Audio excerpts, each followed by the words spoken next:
I guess what I want to know from you, John, is a lot of Valanciunas, a lot of love for that guy with those consonants. Why It's are a you lot of letters. so? It's a lot of letters. Why are you Too so many. geeked for him? I first of all, I think what I've been seeing is it's like a Valanciunas. There's a ch somewhere in there, but I'm gonna keep saying Valanciunas until draft day, and I'm officially corrected. But I think that is incorrect. I like him because I like defense and I like efficiency, especially from centers.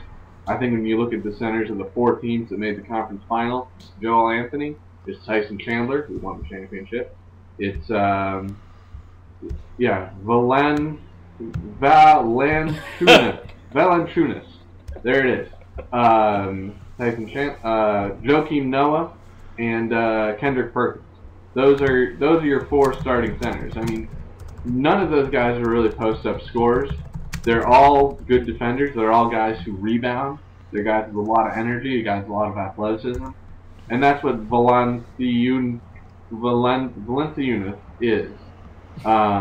He gets a guy that shot 70% from the field his last season. He's a great free throw shooter, which I feel like teams shouldn't overlook. He might be the best free throw shooting center in the league next year.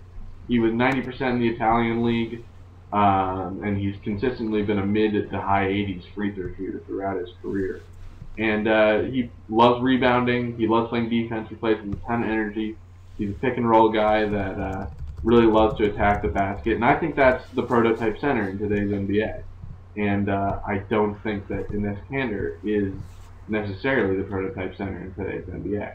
I think he's sort of a product of a older era where post scoring was more valuable, sort of before this handshake rule sort of made it to a drive and kick league. That actually segues perfectly into the question I was going to ask you because a big plus for Kanter is his name is a lot easier to pronounce, so I think that you just eliminate a lot of problems throughout the team and the fan base by taking Enes Kanter. But why don't you take him? I mean, he seems to be. I mean, from the footage we've seen, the vast libraries of film that are on Enes Kanter, he seems to have a pretty good pick and pop game. He can score with his back to the basket. Like, why wouldn't you maybe want to pair him? Is it simply they've got Varejao already, and he's more of a low post, not offensive presence, but just kind of a guy that you really don't want taking a lot of jumpers, and so it just balances out better? Like, why Jonas over Kanter? Well, I don't think it's an issue with Varejao. I mean, I think the one thing I like about Kanter is that I think he allows Varejao to move forward, which is his natural position. And he apparently, we haven't really seen him, can hit that pick and pop jumper, which would allow Varejao to get back to rolling to the basket.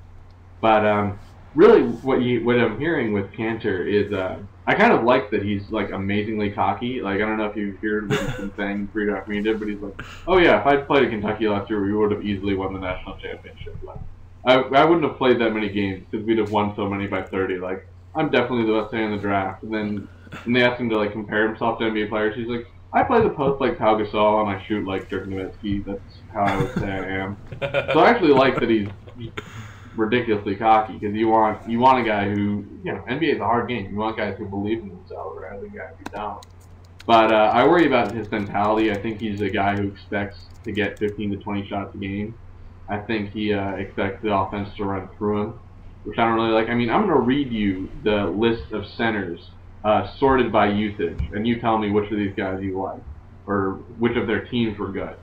Andrea Bargnani, number 1. Brooke Lopez, number 2. Dwight Howard, number 3. Okay, Dwight Howard's pretty good. Chris Kaman, number 4. Al Jefferson, number 5. Roy Hibbert, number 6. Tim Duncan, number 7. That's actually surprising, and they were pretty good. Maurice Space, number 8. David Lee, number 9. Al Horford, number 10. And Darko is number 11. And then Josh Powell is somehow number 12. But, I mean, you see what I'm saying. It's a drive and kick league. You don't see guys running it through their centers. And I think Enes thinks he can make any shot at any time. And I think he's going to have a rude awakening in the NBA when he figures it out. I doubt that in his rookie season he will be an above-average efficiency center. I mean, this might be a bone of contention, but I negatively see some DeMarcus Cousins in Inez. Oh. I mean, I think we saw in DeMarcus's rookie season. And there's still hope for DeMarcus. Kings fans hate me because I don't like DeMarcus. But we saw in his rookie season that he sort of believes in himself so much that he thinks he can make any shot at any time, or any pass at any time. And he takes a lot of shots. When I think what you want from your big men now is guys who play defense, rebound, and finish on opportunities that their guards create. Unless you have a really special guy like Dwight Howard, who's still better finishing when others create for him than he is himself. I mean, I think Pau Gasol is like one of like the three guys. Of the three guys I would feel comfortable running a post-up offense through, I think all of them play for the Lakers. So, yeah, that's why I don't like Canada. That's why I like Valanciunas more. You say it's a driving kick league, and that brings me to my next question. I feel like Irving is bizarrely underhyped. I think that he could be a superstar. We don't know. Nobody wants to come out and say that because no one wants to look foolish afterwards. But what are your thoughts on him, and do you also think that he's a little bit underhyped coming into this draft? I think he is a little underhyped coming into this draft. I mean, the 11 games in college is big. But when you talk about a guy which is very physically gifted, he had a good tournament, even though he didn't play many games in it. He can get to the basket. We see him, and then when you look at his efficiency numbers at the highest level of basketball, when you talk about guys being 180 shooters, 50% from the field, 40% from the 3-point line, 90% from the free throw line. I think Kyrie was like a 192 shooter. He's like 46% from three, well over 50% from the field, and 90% from the free throw line. I mean, his efficiency is just off the charts. It's on a whole other level than Kemba and Brandon Knight, who you guys are saying will really have to change their games in the NBA. So this guy knows how to score. He knows how to score efficiently. And what we're seeing is, like I said, it's driving a league. Ever since these handshake rules came into effect, it's really hard to stop guys from getting into the paint when they know how to get in the paint and they know how to score. And Kyrie knows how to do that. And he's not a bad passer. He's not a black hole. He can pass, but he's more of a Tony Parker type.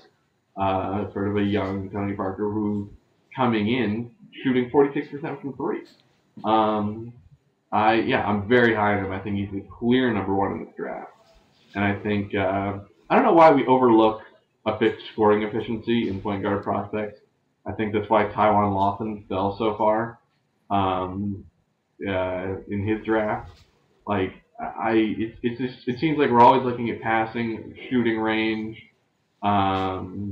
stuff like that. But the ability of guys to get into the paint and finish and make their shot is so important for guards. And I feel like we overlook it, and Kyrie excels at it. I think he's the clear number one pick in the draft, and I think he's on a whole other level than Kemba and Brandon Knight are.